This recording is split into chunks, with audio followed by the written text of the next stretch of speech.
หลายคนที่มีปัญหาเรื่องสุขภาพการเงินการงานความรักความสัมพันธ์และหลายอย่างชีวิตดีขึ้นรวมถึงตัวผมเองด้วยเอาความคิดดีสอถูกต้องตรงไปตรงมาเอาการพูดการกระทำดีสอถูกต้องตรงไปตรงมาเข้าไปถ้าเราเจอสิ่งดีๆเหล่านี้เจอครูบาอาจารย์ดีๆแบบนี้เราจะไม่ปฏิบัติตามเราจะไม่ไปศึกษาธรรมที่เป็นธรรมแก่นแท้ไม่มีสิ่งอื่นเจือปนมีแค่พระรัตนตรัยเท่านั้นเราจะไม่ติดตามท่านเหมือนกับคนนับหมื่นนับแสนนับล้านคนทั่วโลกที่ติดตามท่านกันหรือยังไงครับเศษสารเคมีต่างๆที่เฮากินเฮาดื่มเข้าไปเฮาสูบเข้าไปตามดินฟ้าอากาศเฮาก็คาบออกเนาะเอาความรู้สึกดีๆเข้าไปถ้ากายวาจาใจเฮายังบ่ทันได้คุณงามความดียังบ่ทันดีบ่ทันสอบนี่แหละคืออุปสรรคของเฮาสิเป็นเรื่องใดก็ตามเมื่อมันเกิดเจ็บปวดคัดของเกิดบ่สบายกายบ่สบายใจเกิดหยังก็เกิดให้เฮาบอกกับมาว่าสู้ให้ผ่านตัดสินใจมาแล้วพาเจ้าของเจริญเอาฝึกเอาสติระลึกฝึกเอาสัมปชัญญะผู้ซื่อฝึกเอาสมาธิใจตั้งมั่นฝึกเอาพละพลังเฮาควรเข้าใจว่ารูปร่างกายบ่แม่นตัวตนเฮาแท้แกนสารบ่แม่นเป็นตนตัวจริงเป็นเพียงแต่สิ่งประกอบกันด้วยธาตุดินน้ำไฟลมอากาศวิญญาณจึงมีวิญญาณเกิดขึ้นธาตุทั้ง4ประกอบกันธาตุทั้ง5ก็คืออากาศและวิญญาณจึงเกิดขึ้น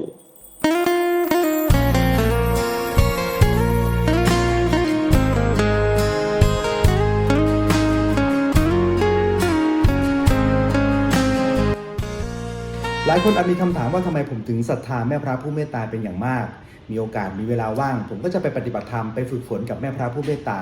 ทั้งที่สปป.ลาวและที่เมืองไทยร่วมกับพี่น้องทั้งชาวไทยและชาวลาวอยู่สม่ำเสมอที่สำคัญเลยก็คือผมจะนำหลักธรรมคำสอนของพระพุทธองค์ผ่านการฝึกฝนผ่านการถ่ายทอดแล้วก็ธรรมสอนของแม่พระผู้เมตตามาใช้กับการทำงานมาใช้กับการทำภารกิจทุกๆภารกิจในการดำรงชีวิตไม่ว่าจะเป็นเรื่องงานในราชการหรือจะเป็นงานศิลปินนักร้องนักแสดงก็ตามนะครับต้องบอกทุกคนอย่างนี้ครับว่าถ้าเราทุกคนได้เจอผู้ที่ถ่ายทอดสื่อสารเรื่องของพระธรรมคำสอนของพระพุทธองค์ซึ่งเป็นหลักธรรมคำสอนแบบ100%ไม่ว่าจะเป็นมงคล38ไม่ว่าจะเป็นมรรคมีองค์8หรือเรื่องอื่นๆก็ตามเนี่ยนะครับที่ท่านถ่ายทอดแล้วเข้าใจง่ายและทำให้เรารู้สึกประทับใจรู้สึกเข้าไปถึงข้างในและนอกเหนือไปจากนั้นหลายคนที่มีปัญหาเรื่องสุขภาพการเงินการงานความรักความสัมพันธ์และหลายอย่างชีวิตดีขึ้นรวมถึงตัวผมเองด้วยถ้าเราเจอสิ่งดีๆเหล่านี้เจอครูบาอาจารย์ดีๆแบบนี้เราจะไม่ปฏิบัติตามเราจะไม่ไปศึกษาธรรมที่เป็นธรรมแก่นแท้ไม่มีสิ่งอื่นเจือปนมีแค่พระรัตนตรัยเท่านั้นพระพุทธพระธรรมพระสงฆ์เท่านั้นเราจะไม่ติดตามท่านเหมือนกับคนนับหมื่นนับแสนนับล้านคนทั่วโลกที่ติดตามท่านกันหรือยังไงครับและผมเชื่อว่าถ้าทุกคนได้ฟังคลิปวิดีโอนี้แล้วทุกคนจะเข้าใจและรู้สึกได้ถึงความละเอียดความเมตตาของแม่พระผู้เมตตาที่ท่านถ่ายทอดหลักธรรมคำสอนของพระพุทธองค์ท่านให้ทุกคนได้เข้าใจและเข้าถึงได้ง่ายขึ้นและปฏิบัติได้ด้วยตนเองที่บ้านด้วยไม่จำเป็นต้องไปที่อื่นทุกคนจะเข้าใจแล้วทุกคนจะสัมผัสได้ถึงความละเอียดลึกซึ้งและความเมตตาของแม่พระผู้เมตตาลองไปฟังตัวอย่างของการฝึกฝนการปฏิบัติที่แม่พระผู้เมตตาพาพวกเราทุกคนได้ทำกันลองดูครับการสร้างบุญเป็นการช่วยเจ้าของเป็นการล้างเจ้าของการสร้างคุณงามความดีเป็นการช่วยเจ้าของช่วยเจ้าของได้แล้วก็ช่วยผู้อื่นแผ่ขยายออกไปบุญคือความดีความเบาบุญคือความสบายอกสบายใจบุญคือบุญจิตใสใจว่างคือความสะอาดสว่างสงบบุญสูงสุดคือบุญรุดบุญพ้นบุญพ้นทุกข์ถึงสุขพ้นจากการเวียนว่ายเวียนตายเวียนเกิดอยู่กับเจ้าของเด้อหากเจ้าของต้องอยู่กับเจ้าของได้หลายพากายพาใจฝึกให้ถือตามธรรมศาสตร์พอใจถือตามธรรมศาสตร์ต้องการหากเจ้าของต้องฝึกเจ้าของ ต้องช่วยเจ้าของต้องเอาเจ้าของเข้ากอบเข้ากฎให้ได้ต้องใส่ใจควบคุมเจ้าของพาเจ้าของเจริญเอาฝึกเอาสติระลึกฝึกเอาสัมปชัญญะผู้ซึ้งฝึกเอาสมาธิใจตั้งมั่นฝึกเอาพละพลังเอาความพร้อมเอาการคิดถือคิดดีคิดชอบเว้าถือเว้าดีเว้าชอบทำถือทำดีทำชอบเฮาทั้งหลายสิเป็นผู้ประกอบชอบธรรมสิเป็นผู้มีธรรมสิได้ธรรมคุ้มครองรักษาตลอดไปปิดความคิดไว้ก่อนเด้อสิเป็นเรื่องสุขเรื่องทุกข์มันก็เป็นอดีตให้ปล่อยวางอดีตก่อนเรื่องอนาคตยังมาบ่ทันถึงก็คอยปล่อยวางอนาคตให้อยู่กับลมหายใจก่อนตอบเอาพลังก่อนสวยเจ้าของเด้อสวยเจ้าของได้แล้วเจ้าของอยู่ในสิขึ้นมาสวยขอแนะนำเติมเนาะเวลาสูบลมหายใจเข้าไปลึกๆนะเฮากันเนาะสิปล่อยขึ้นมาใส่สมองเข้าไปเนาะปล่อยขึ้นให้ถึงสมองแล้วก็ปล่อยออกทางปากก็ได้เด้อหรือหายใจเข้าไปลึกๆกันไว้จนทนบ่ไหวปล่อยขึ้นมาเฮาปล่อยลมขึ้นเฮาพูดตามเอามาไว้อยู่ในโครงดังโครงจมูกก่อนเนาะแล้วก็ปล่อยออกทางปากก็ได้ปล่อยทางหลังก็ได้ทางจมูกก็ได้เด้อหายใจเข้าไปลึกๆปล่อยลมขึ้นปล่อยออกทางปากเลยก็ได้นะเพื่อให้เฮาเบาเฮาสบายขึ้นเพราะว่ามันมีหลายสิ่งหลายอย่างที่เฮาสะสมเฮากินเฮาดื่มเฮาคิดเฮาเว้าเฮาทำมันเข้าไปอยู่ในกายของเฮาเป็นสิ่งที่เป็นผิดเป็นภัยแก่ร่างกายเฮาก็ใส่คาบออกโดยพลังของเฮาเศษสารเคมีต่างๆที่เฮากินเฮาดื่มเข้าไปเฮาสูบเข้าไปตามดินฟ้าอากาศเฮาก็คาบออกเนาะเอาความรู้สึกดีๆเข้าไปเอาลมใหม่เข้าไปคาบเคลื่อนเอาผิดเอาภัยในห่างกายเฮาออกมาตามแม่พระได้ทดสอบทดลองเห็นว่ามีประโยชน์แก่ร่างกายชีวิตของเฮาก็คือขั้นตอนที่2เฮาสูบลมหายใจเข้าไปลึกๆลึกใส่สะดือเฮาเองเด้อใส่สะดือเนาะเฮานึกเข้าไปแบบเต็ม 100% ของเฮานี่แหละแบบอย่าไปหลับตาเด้มื่นตาใส่มื่นตาคืนมื่นตาคืนตื่นมื่นตาใหญ่ๆใส่รถเนาะเฮาปฏิบัตินี่ต้องใช้ความเข้มแข็งเป็นนักต่อสู้ต้องสู้กับอุปสรรคก็คือความง่วงเหงาเฮานอนนี่แหละความคิดปรุงแต่งของเฮานี่แหละสู้ให้ได้สู้กับมารภายในสู้กับฝ่ายบ่ฮู้บ่แจ้งหลายฝ่ายอยู่ในกายของเฮาเฮาต้องต่อสู้เฮาต้องเข้มแข็งใส่ทุกวิธีเพื่อบ่ให้เฮาไหลไปตามกระแสเพื่อบ่ให้เฮาไหลไปตามสิ่งที่มารบกวนเฮาสิเป็นเรื่องใดก็ตามบางเทื่อมันเกิดเจ็บปวดคัดของเกิดบ่สบายกายบ่สบายใจเกิดหยังก็เกิดให้เฮาบอกกับมาว่า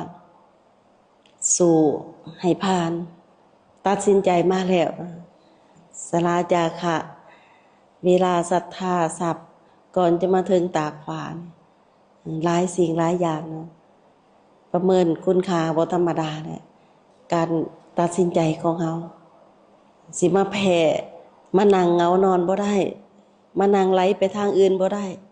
สิมาเผลอมาลอยบ่ได้บอกเจ้าของอย่ารบกวนกันเด้อเอาบุญนำกัน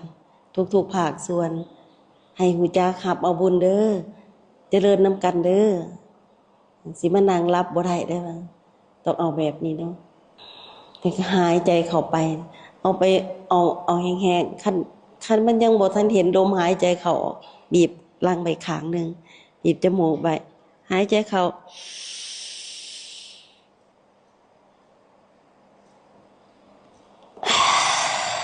เอาแบบ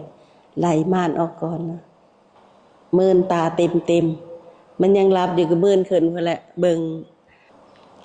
สิ่งรบกวนหลายการเดินทางของเฮานี่บ่ง่าย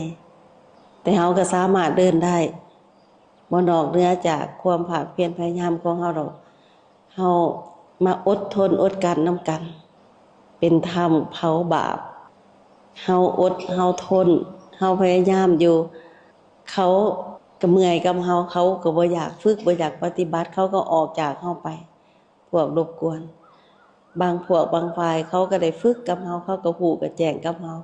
ถือว่าเฮาโปรดสัตว์ทั้งหลายอยู่ในห่างกายของเขาเบิ่งตามสายลมเข้าไปเอาแห้งๆแน่เนาะแบบนึกเข้าไปใส่สะบือของเจ้าของมันแล้วก็ปล่อยออกจาก10ครั้งปล่อยออกทางปากเนาะแล้วก็เอาออกทางจมูกรวมกันนี่จาก30ซะ40คือสิเวลาบ่ครบเนาะถ้าเอาจริงเอาจังสิ่งที่เราต้องได้เราต้องได้สิ่งที่เราควรเข้าถึงเราต้องเข้าถึงอย่าอ่อนแอขอแต่เราอย่าอ่อนแออย่าท้อแท้อย่าถอยอย่ายอมแพ้สิ่งดีที่สุดสิ่งสูงสุดอยู่ในกายของเราต้องเข้าไปให้ได้เข้าไปให้ถึงบ่แม่นอยู่นอกกายเราบ่ได้ไปหาอยู่ที่อื่นเราหาอยู่ที่กายเราเองเอาความระลึกรู้สึกเข้าไปหาเอาความตั้งใจมั่นเข้าไปหาเอาพลังเข้าไปหาเอาความคิดดีซอถูกต้องตรงไปตรงมาเอาการพูดการกระทำดีซอถูกต้องตรงไปตรงมาเข้าไปถ้ากายวาจาใจเฮายังบ่ทันได้คุณงามความดียังบ่ทันดีบ่ทันสอบนี่แหละคืออุปสรรคของเฮามาฝึกเฮามาปฏิบัติเพื่อปรับเปลี่ยนแก้ไขเพื่อปรับปรุงยกระดับเฮาให้สูงขึ้นมาพัฒนาตนเองพัฒนากายวาจาใจให้ได้ใจใหม่ใจสะอาดใจบริสุทธิ์ความสะอาดบริสุทธิ์นี่แหละเป็นสิ่งสูงสุดสะอาดจากการคิดผิดเว้าผิดทำผิดสะอาดจากความเห็นแก่ตัวแก่ใจความอิจฉาพยาบาทอาฆาตจองเวรความหลงไหลมัวเมางมงายงมง่ายหลงไหลมั่วสุมหลงไหลไปตามดิษผิดทรงอำนาจหลงไหลไปตามสิ่งยั่วยวนให้เฮาเพลิดเพลินไปตามหูตามเสียงตามกินตามรสตามสิ่งที่เฮาพอใจเย็นหอนอ่อนแข็งธรรมารมณ์ของเฮาคือความคิดของเฮาต้องรู้จักใจแยกเฮาต้องรู้จักแยกเฮาต้องใช้สติปัญญาพินิจพิจารณาเฮามาฝึกเอาปัญญาเฮาต้องพยายามหล่อหลอมพยายามช่วยตนเองพยายามคัดเกลาออกสิ่งที่เฮาได้คือสิ่งที่มีอยู่ในตัวเฮาเองเฮามาทำความสะอาดเฮาสินั่งสมาธิจนตัวแข็งถ้าเฮาบ่มีการพินิจพิจารณาถ้าเฮาบ่ทำความสะอาดให้กายให้วาจาให้ใจเฮาก็สิได้แต่ตัวแข็งสิได้ซ้ำเก่าสิเป็นคนคือเก่าก็สิแบบเก่าเฮาสิบ่เห็นความเปลี่ยนแปลงสิบ่เห็นแบบเฮาเป็นคนใหม่เป็นผู้ใหม่ทั้งหัวใจใหม่ทั้งสติปัญญาใหม่ทั้งการคิดการเว้าการกระทำก็ขอให้เฮาเข้าใจว่าเฮามาพัฒนาเฮาเด้อนี่มาตัดเอาความรู้มาตัดเอาพวกบ่ฮู้บ่แจ้งออกมาตัดสิ่งรบกวนออกมาตัดเอาสิ่งที่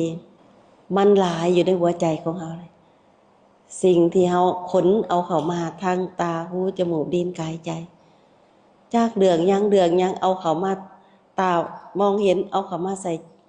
ใจ ใจหูได้ยินเสียงเอาเข้ามาใส่ใจ เสียงดีเสียงบ่ดีค้นเข้ามาหมดยินดีบ่ยินดีก็ค้นเอาเข้ามาหมดเฮาบ่เคยปิดกั้นไว้เฮาบ่เคยรู้จักถึง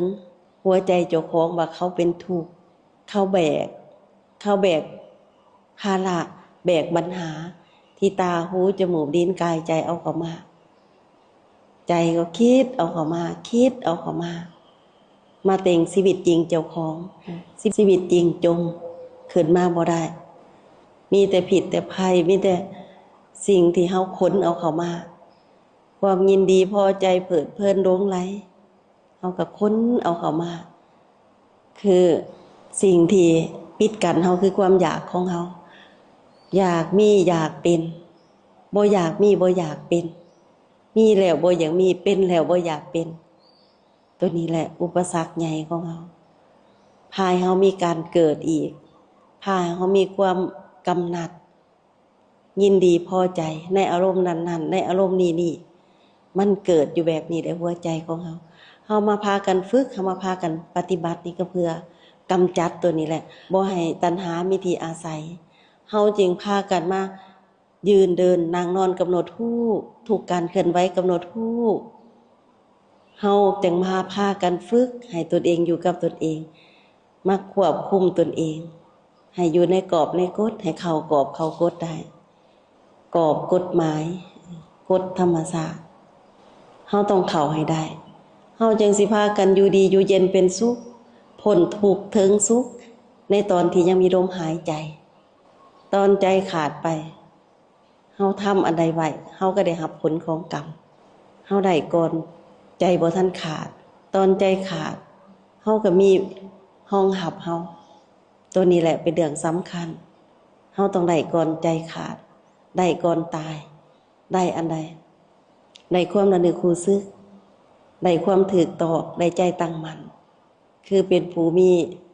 ความถูกต้องเป็นผู้มีศีลวาจาของเฮาเว้นจากความบ่จริงเฮาได้อ่านธรรมจักรปวัตตนสูตรจบกันไปเนาะความเห็นสอบอย่างใดเห็นถูกพอแก่พอเจ็บพอตายถูกเพราะเฮาบ่ฮู้บ่แจ้งเฮาจึงมีความโศกเศร้าห้องไห้ลำพึงลำพันบ่สบายกายบ่สบายใจขับแค้นใจเป็นทุกข์ถูกพอประสบกับสิ่งบ่เป็นที่หากที่พอใจเป็นทุกข์ถูกพอพัดภาคจากสิ่งเป็นที่หากที่พอใจเป็นทุกข์ถูกพอปรารถนาสิ่งใดบ่ได้ตามใจสิ่งนั้นเป็นทุกข์ถูกนักหน่วงถ่วงดึงพอเฮาบ่ฮู้บ่แจ้งคือความยึดมั่นถือมั่นของเฮาพาให้เฮาทุกข์หนักหนาสาหัสบ่ฮู้บ่แจ้งยึดมั่นถือมั่นว่าห่างกายเป็นของเฮาพาให้เฮามีความเกิดอยู่ตลอดเวลาเพราะเฮาบ่ฮู้บ่แจ้งห่างกายเป็นของเฮาความสุขทุกข์เป็นของเฮาความจำเป็นของเฮาความคิดปรุงแต่งเป็นของเฮาความรับรู้เป็นของเฮาทั้งที่ว่าห่างกายนี่บ่เที่ยงความสุขทุกข์นี่บ่เที่ยงความจำบ่เที่ยงความคิดปรุงแต่งบ่เที่ยงความรับรู้บ่เที่ยงเฮาควรเข้าใจว่าเป็นของบ่เที่ยงเฮาควรเข้าใจว่ารูปร่างกายบ่แม่นตัวตนเฮาแท้แกนสารบ่แม่นเป็นตนตัวจริงเป็นเพียงแต่สิ่งประกอบกันด้วยธาตุดินน้ำไฟลมอากาศวิญญาณจึงมีวิญญาณเกิดขึ้นธาตุทั้งสี่ประกอบกันธาตุทั้งห้าก็คืออากาศและวิญญาณจึงเกิดขึ้นเฮาควรเข้าใจว่าร่างกายบ่แม่นตัวตนเป็นเพียงแต่ธาตุตามธรรมชาติความสุขทุกข์ก็บ่แม่นตัวตนความจำก็บ่แม่นตัวตนความคิดปรุงแต่งก็บ่แม่นตัวตนความรับรู้ก็บ่แม่นตัวตนสังขารทั้งหลายทั้งปวงบ่เที่ยงธรรมทั้งหลายทั้งปวงบ่แม่นตัวตนหลังนี้พวกเฮาทั้งหลายเป็นผู้ถือครอบงำแล้วโดยความเกิดโดยความแก่และความตายโดยความโศกความห้องไห้ลำพันความบ่สบายกายความบ่สบายใจความขับแค้นใจทั้งหลายเป็นผู้ถือความทุกข์อย่างเอาแล้วเป็นผู้มีความทุกข์เป็นเบื้องหน้าแล้วทำอย่างใดการทำที่สุดแห่งกองทุกข์ทั้งสิ้นนี้จะต้องปรากฏแจ้งแก่เฮาได้มีแต่การฝึกการปฏิบัติคัดเกลาเอาขีดสนิมออกเอานิสัยเสียเฮาออกเอาความโมโหบ่แจ้งนี่ออกเฮาจึงสิพากันฮู้แจ้งสว่างขึ้นชาวพุทธทั้งหลายจึงสิมี พระเจ้าของขึ้นมาสวยเจ้าของเพิ่งพระเจ้าของได้จึงสิเป็นชาวพุทธที่แท้จริงสิบ่เป็นชาวปนสิบ่เป็นชาวหลงไหลเสื่อตามๆกันไปทำตามๆกันไปปฏิบัติผิดทางปฏิบัติบ่แม่นเพื่อความหลุดพ้นและขอให้เอาจริงเอาจังนำกันปฏิบัติหลงไหลเอาสิ่งศักดิ์สิทธิ์อำนาจมาเป็นที่พึ่งอันนี้ผิดแหละเอาสิ่งปลุกเสกมาเป็นที่พึ่งผิดแหละศาสตร์แห่งปัญญาบ่มีเรื่องแบบนี้ศาสตร์แห่งปัญญาต้องเอาข้อปฏิบัติมาปฏิบัติเฮาจึงพากันปฏิบัติศาสตร์แห่งปัญญาให้ผู้ทุกข์ผู้เหตุที่พาให้เกิดทุกข์รับเหตุแห่งทุกข์ปฏิบัติตามข้อปฏิบัติดำเนินข้อปฏิบัติให้ถึงความรับบ่เหลือแห่งทุกข์เฮาต้องเอามาปฏิบัติการดำริสอบดำริออกจากกามดำริบ่มงหาดำริบ่เบียดเบียนการเว้าจาซ้อเว้นจากการเว้าบ่จริงเว้นจากการเว้าคำหยาบเว้นจากการเว้าส่อเสียดนินทาคนอื่นเว้นจากการเว้าโลเลการทำการงานซ้อเว้นจากการฆ่าเว้นจากการเอาของคนอื่นโดยบ่ได้รับอนุญาตเว้นจากการประพฤติผิดในกามทั้งหลายการเดี่ยงสีบซ้อเดี่ยงสีบในทางที่ซ้อเว้นจากการเดี่ยงสีบชีวิตในทางที่บ่ซ้ออันใดบ่ซ้อสิ่งที่เฮาเบียดเบียนผู้อื่นมาสิ่งที่เฮาตัวโยหลอกลวงโสโกงหรือสิ่งที่เบื่อเมาเฮาก็เว้นเฮาบ่ฆ่าบ่ขายบ่ทำสิ่งที่ผิดระเบียบกฎหมายสิ่งที่ผิดต่อกฎธรรมชาติเฮาก็บ่ฆ่าบ่ขายบ่เอาเงินจำนวนนั้นมาเลี้ยงชีวิตบ่กินบ่ดื่มทรัพย์ซุ่มนั้นความเพียรสอบเพียรยับยั้งชั่งใจเจ้าของบ่ให้เจ้าของคิดในทางที่เป็นบาปเป็นกรรมเป็นเวรเป็นอกุศลเพียรละสิ่งที่เฮาขนเข้ามาก่อนที่เฮายังบ่ทันรู้บ่ทันแจ้งบ่ทันได้ฝึกได้ปฏิบัติสิ่งที่มันมีมาตามจากคุณพ่อคุณแม่คุณตาคุณยายคุณปู่คุณย่าแบ่งมูลให้เฮามีมรดกกรรมเป็นมรดกเฮาได้มูลจากพ่อจากแม่จากพ่อเฒ่าแม่เฒ่าจากปู่ย่าตาทวดเฮาก็มาได้จากเฮาเองคิดปรุงแต่งได้จากเฮาคิดเฮาเว้าเฮาทำได้จากหมู่เพื่อนเฮาก็มากวดมาล้างออกได้จากผู้บ่ฮู้บ่แจ้งพาเฮาหลงพาเฮาใดพาเฮายึดพาเฮาเอานิสัยก็ดีที่เพิ่งก็ดีเฮาก็มากวดมาล้างออกมาล้างบาปล้างกรรมล้างเวรออก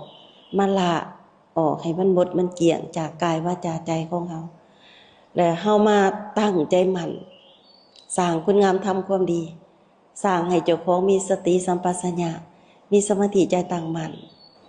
มีความถูกต้องทางการคิดการเว้าการกระทำมีพลัง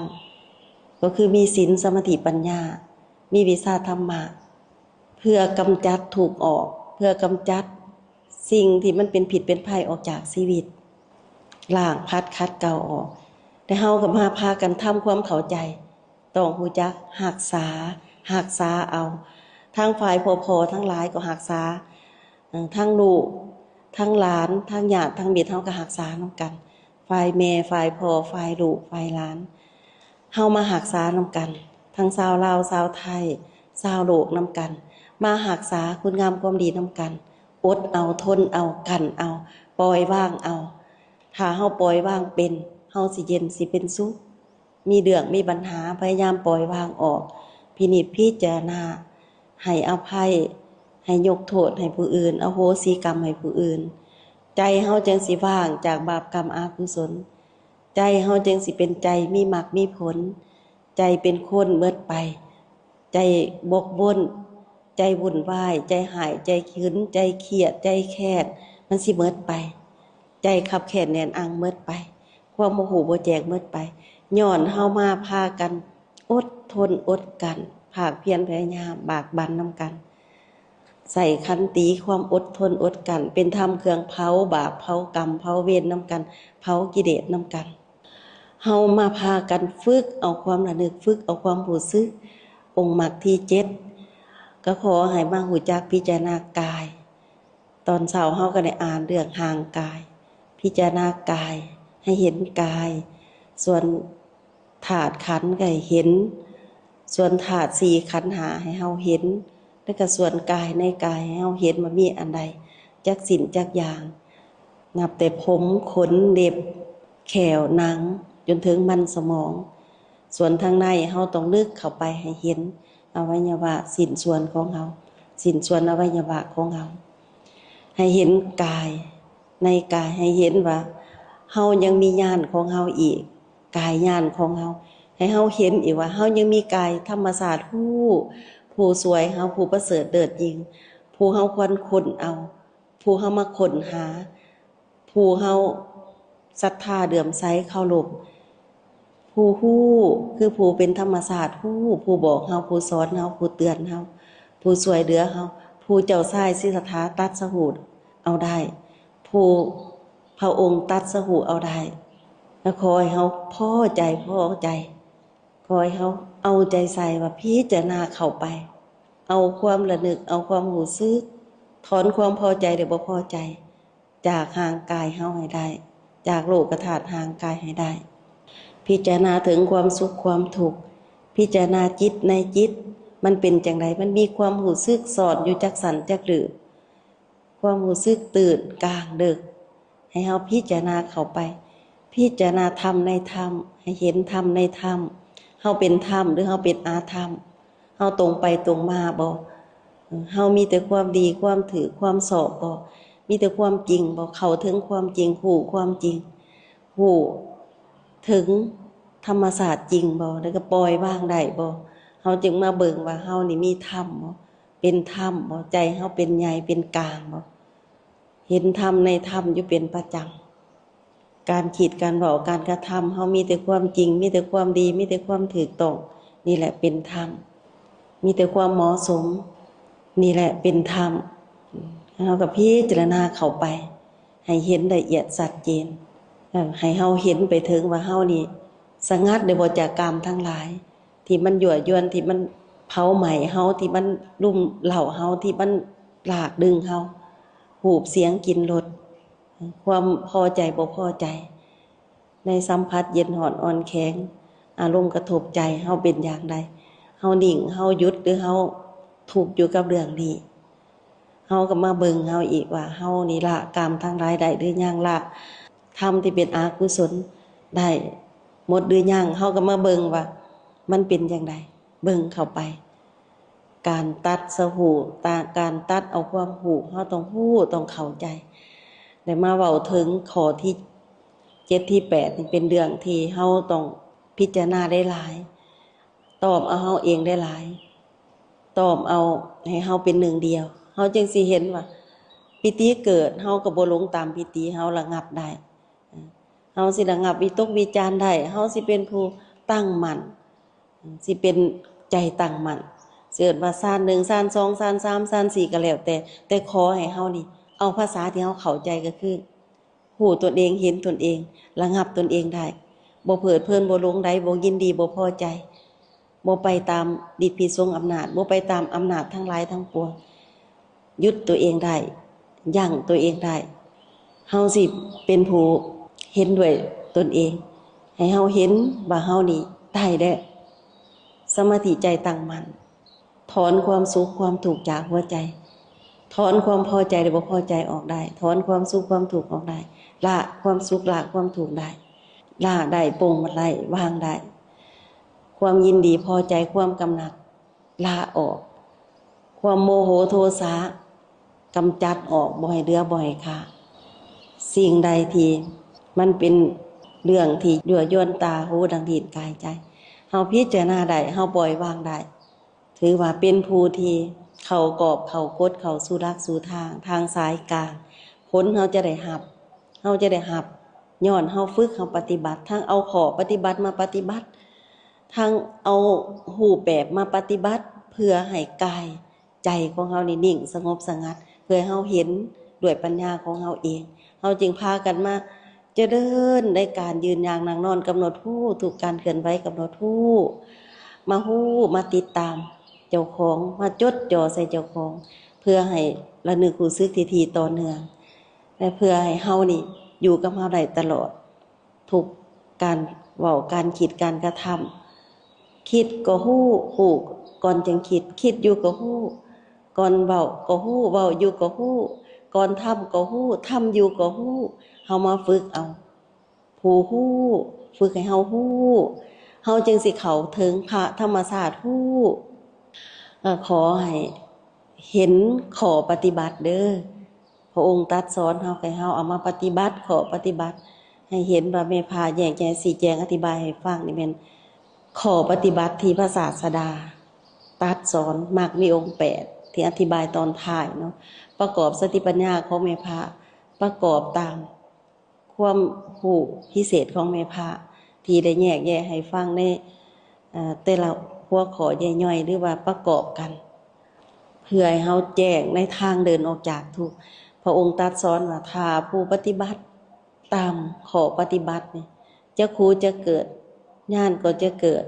ความสงบก็จะเกิดความหูยิ่งก็จะเกิดความหูพร้อมก็จะเกิดเป็นไปพร้อมเพื่อนิพพาน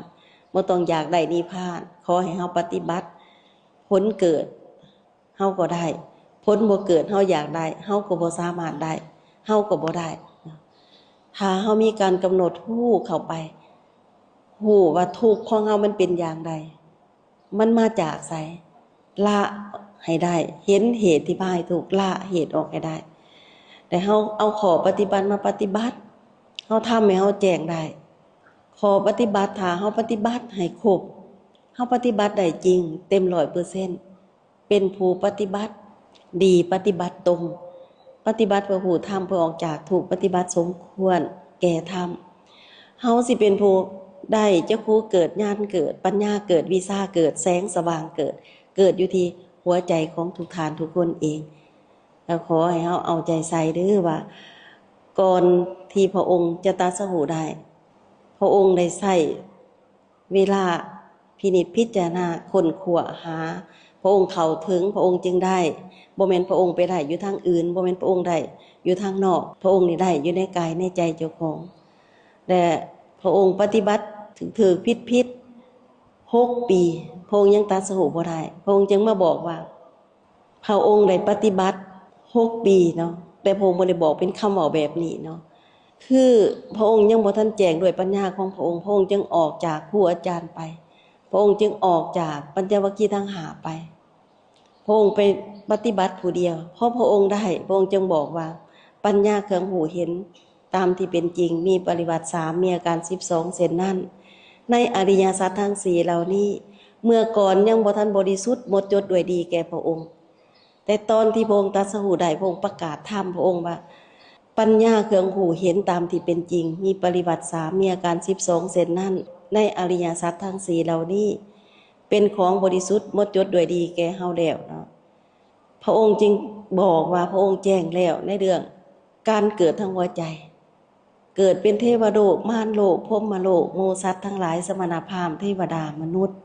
เกิดอยู่ทางหัวใจและพระองค์ก็ยับยั้งการเกิดตัวนี้ได้บ่ให้เกิดตามอารมณ์บ่ให้เกิดตามอาการพระองค์จึงบอกว่าก่อนญาณทัศนะได้เกิดขึ้นแล้วแก่เฮาว่าความหลุดพ้นของพระองค์นี่บ่กลับกำเนิดความเกิดนี่เป็นการเกิดครั้งสุดท้ายบัดนี้การเกิดยอมบ่มีอีกคือบ่เกิดเป็นแบบที่เคยเกิดที่เคยเป็นเกิดในทางบ่ฮู้บ่แจ้งพระองค์บ่เกิดอีกแล้วสรุปให้ฟังย่อลงก็คือ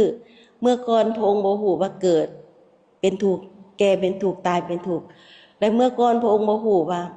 โศกเศร้าห้องไห้ลำพึงลำพันบ่สบายกายบ่สบายใจคับแค้นใจเป็นทุกข์ประสบกับสิ่งบ่เป็นที่หากที่พอใจเป็นทุกข์พัดภาคจากสิ่งเป็นที่หากที่พอใจเป็นทุกข์ปรารถนาสิ่งใดบ่ได้สิ่งนั้นเป็นทุกข์พระองค์บ่ฮู้เรื่องนี้ว่ามันเป็นเหตุแห่งทุกข์พระองค์บ่ฮู้เรื่องเหตุแห่งทุกข์พระองค์จึงทุกข์พระองค์ไปค้นคว้าเรื่องเหตุแห่งทุกข์ได้พระองค์รับได้ท่านทั้งหลายเห็นว่ายากบ่ถ้าท่านทั้งหลายเห็นว่ายากสละเวลามาฝึกมาปฏิบัติได้หลายท่านสิเข้าใจเองพระองค์ฮู้เข้าใจเรื่องนี้พระองค์ตรัสรู้เรื่องนี้ขอให้ชาวพุทธเฮาทั้งหลายชาวลาวชาวไทยชาวโลกมาตัดตามพระองค์มาฮู้ตามพระองค์มาเห็นตามแม่พาแยกแยะชี้แจงอธิบายให้ฟังแม่พาเข้าถึงแม่พาจึงกล้ายืนยันความจริง ที่พระองค์ตรัสสอนเป็นความจริง และแม่พาก็ผูกความจริงตามธรรมศาสตร์แม่พาขอยืนยันให้ชาวไทยชาวลาวชาวโลกได้ยินได้ฟังน้ำกันว่าแม่พาเข้าถึงธรรมศาสตร์ถูกแม่พาขอยืนยันว่าธรรมศาสตร์ถูกมีจริงสิ่งที่แม่พาอยากให้ทุกฐานทุกคนได้คือได้พระเจ้าของขึ้นมาช่วยเจ้าของได้ญาณเจ้าของคุ้มครองรักษาเจ้าของให้เจ้าของได้เป็นพระอย่าไปยึดอยู่สีผาอย่าไปยึดอยู่พรรษาอย่าไปยึดอยู่ที่วัดขอให้วัดกายวาจาใจเจ้าของขออนุโมทนาบุญที่ได้ยินได้ฟังขอให้เป็นบุญอย่างยิ่งใหญ่ขอให้ได้มรรคได้ผลได้เป็นผู้รุดผู้พ้นเป็นภูเขาถึงผาเจ้าของเป็นภูเขาถึงธรรมศาสตร์ผู้ด้วยกันทั้งหมดเถิด